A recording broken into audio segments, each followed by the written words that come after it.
রান্না করব কাতলা মাছে দই কাতলা, কাতলা মাছ দিয়ে দই কাতলা। তবে আমি একটু আলু দিচ্ছি, এটার ভেতরে আলু দেয় না দই কাতলায়, কিন্তু ঘরোয়াভাবে করবো ওই জন্য তো আলু দিলাম। দেখো আলুটাকে আমি লাল লাল করে জিরা তেজপাতা ফোড়ন দিয়েছি। আলুটাকেও তো বেশ ভালো করে ভেজে নিচ্ছি, এক ফোড়নই করে নিচ্ছি। আর এদিকে মশলা, এটার মধ্যে টক দই, কাজু বাদাম, আদা, জিরে, লঙ্কা, নুন, হলুদ, মিষ্টি, মোটামুটি আমি তো একটা মশলা পেস্ট বানিয়ে নিয়েছি। এবার এই আলুটা ভাজা হয়ে গেলে এটার ভেতরে এটা দিয়ে দেবো। বুঝছিস? আর এদিকে পাশে ভাত বসানো হচ্ছে, ভাত হচ্ছে, বসিয়ে দিয়েছি। মশলা দেখো একদম কষানো হয়ে গেছে, কত সুন্দর তেল বেরিয়ে এসছে মশলা, একদম তেল চপচপ করে তেল বেরিয়ে এসছে। এই তেল বেরিয়ে এসছে, তার মানে আমার মশলা কষানোটা কিন্তু পুরো হয়ে গেছে। এদিকে আলুটার সাথে যেহেতু কষিয়েছি, তোমার আলুটাও অনেকটা সিদ্ধ হয়ে গেছে, তো জলের পরিমাণটা আর বেশি কিছু লাগবে না। এটা একটা গামাখা গামাখাই করবো। দেখো কি সুন্দর তেল বেরোচ্ছে,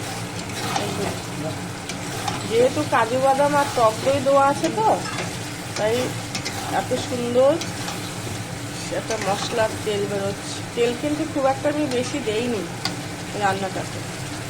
দেখ এবারে এই ভাজা মাছ আর এই যে জলটা করে রেখেছি, মশলা বাটি ধোয়া জল, এটা দিয়ে দেবো।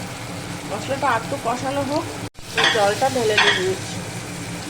জলটা বেশ খানিকক্ষণ ফুটবে, তারপর আমি মাছটা দেবো। মশলাটা দেখো কত সুন্দর কষানো হয়ে গেছে, একদম উপরে লাল লাল ঝোল তেল বেরিয়ে এসছে। বেশ অনেকটা মাছ না, আলু একটু বেশিই দিয়েছি। আলু না দিলেও হয়, এটাতে ঘরোয়াভাবে করছি এই জন্য একটু আলু দিয়ে দিয়েছি।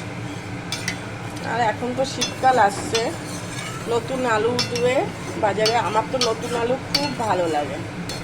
তোমাদের কার কার নতুন আলু অনেকে পছন্দ করে না শুনি, কিন্তু আমার খুব সিদ্ধ বিশেষ করে খুব ভালো লাগে। এবার ঝোলটা একটু ফুটুক, মাছগুলো দিয়ে দিয়েছি, এবারে বেশ খানিকক্ষণ ফুটবে, একটু ঢাকা দিয়ে রেখে দেবো। আলুগুলো একটু শক্ত আছে যেহেতু এখন এই পুরানো আলু, এই আলুগুলো একটু সিদ্ধ হতে আবার সময় লাগে।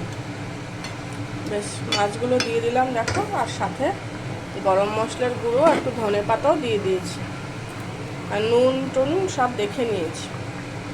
বেশ খানিকক্ষণ ফুটুক, আমার রান্নাটা হয়ে গেছে। দেখো বেশ সুন্দর উপরে তেল ভেসে উঠেছে, রান্না মাছের ঝোলে জাল হয়ে গেছে, আলুও সিদ্ধ হয়ে গেছে। এখন আমি নামিয়ে দিচ্ছি, দেখো শেষ রান্না।